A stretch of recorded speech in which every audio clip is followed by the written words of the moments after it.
رمضان رمضان رمضان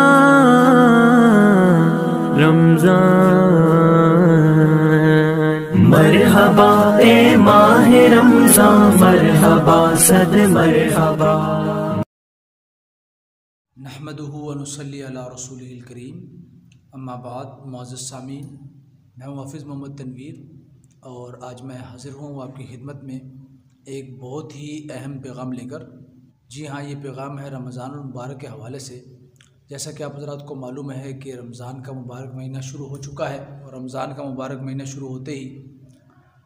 ایک سنت جسے تراویح کہا جاتا ہے اس کا آغاز ہو جاتا ہے، جس میں حفاظ کرام، علماء کرام، قراء کرام تراویح میں قرآن پاک ہمیں سناتے ہیں۔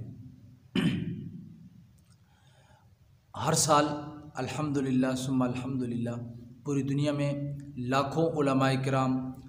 تراویح میں قرآن پاک سنتے اور سناتے ہیں، لیکن گزشتہ سال اور خاص طور پر اس سال جو صورتحال ہے بیماری کی، نزلہ، زکام، کھانسی بہت زیادہ عام ہے ہمارے یہاں، خاص طور پر لاہور میں تو بہت زیادہ ہے۔ ایسی صورت میں جتنے بھی دوستوں کے ساتھ رابطہ ہو رہا ہے تو اکثر کا یہی کہنا ہے، علماء کرام کی میں بات کر رہا ہوں، کہ ہمیں زکام ہے، نزلہ ہے، کھانسی ہے۔ نزلہ، زکام یہ تو پھر بھی بہت جلد ٹھیک ہو رہا ہے، لیکن کھانسی ختم نہیں ہو رہی۔ تو ایسی حالت میں کہ جب کھانسی ہو اور کھانسی بھی خشک کھانسی جو کہ ویسے ہی گلا جام کر دیتی ہے، ایسی حالت میں قرآن پاک سنانا تراویح میں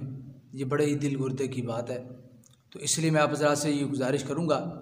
کہ میں اور آپ تراویح میں جب کھڑے ہوتے ہیں تو ہمیں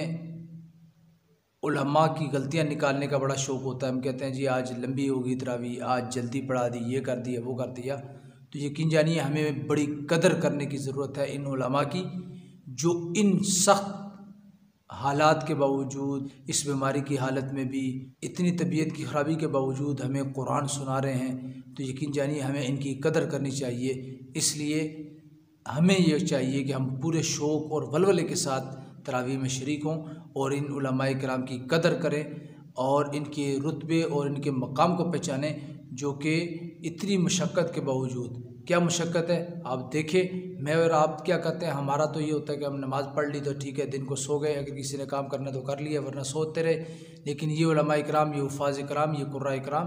سارا دن قرآن پاک پڑھتے ہیں، اور وہ جو سپارہ جو رات کو تراویح میں سنانا ہوتا ہے اس کو بار بار یاد کرتے ہیں، دیکھ کر بھی یاد کرتے ہیں، پھر زبانی بھی یاد کرتے ہیں، پھر ایک دوسرے کو سناتے ہیں، پھر جہاں غلطی آتی ہے اس پر نشان لگاتے ہیں، اس کو اچھی طرح سے یاد کرتے ہیں، بار بار دہراتے ہیں، اور پھر اسی طریقے سے خاص طور پر جو مغرب کے بعد کا وقت ہوتا ہے، مغرب سے عشاء کا وقت، یقین کریں وہ تو ایسا وقت ہوتا ہے، ایسا وقت ہوتا ہے کہ اس وقت میں کسی اور طرف علماء کرام، قراء کرام جو تراویح سنا رہے ہیں ان کا دھیان ہی نہیں جاتا۔ آپ ان کے پاس بیٹھے ہوں گے لیکن ان کا دھیان آپ کی طرف نہیں ہوگا، ان کا دھیان قرآن کی طرف ہوگا اور ان کا دھیان تراویح کی طرف ہوگا۔ تو اس لیے میرے بھائیوں، ہمیں چاہیے کہ ان علماء کرام کی قدر کریں۔ اللہ رب العزت ہمارا حامی و ناصر ہو، اللہ رب العزت ہمیں عمل کرنے کی توفیق عطا فرمائے۔